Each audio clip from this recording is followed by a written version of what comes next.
I'm Greg Fossilman Raymer. In our last lesson, we talked about the importance of opening the pot for a raise. Now, we're going to examine what you should do if one of your opponent raises in front of you.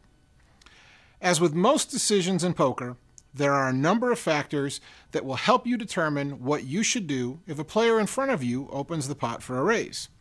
Some specifics we want to consider here are the strength of your hand, our position in the hand, our opponent's position, our opponent's image, and likely range of hands. Let's start with our opponent first.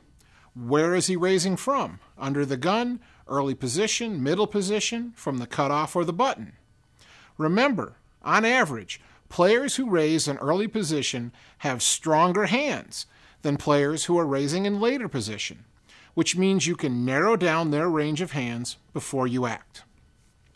Also, look at the type of player who is raising. Has he been active and playing a lot of hands, or has he been tight and waiting for premium cards?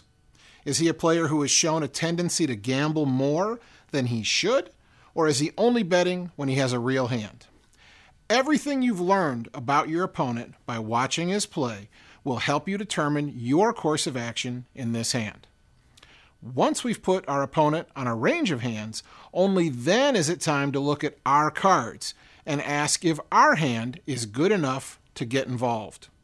If so, is it strong enough that we actually want to re-raise our opponent?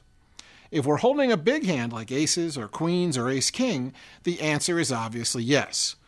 We want to re-raise most of the time. With hands like jacks or below, ace-queen, the answer isn't always as clear, which is another reason why studying your opponents is important. While you probably want to re-raise a loose aggressive player with a hand like pocket tens, you probably want to take a more conservative line and maybe just call a tighter player and see what develops on the flop. Let's assume your opponent made a standard 3x raise and you look down to find pocket kings in the cutoff seat.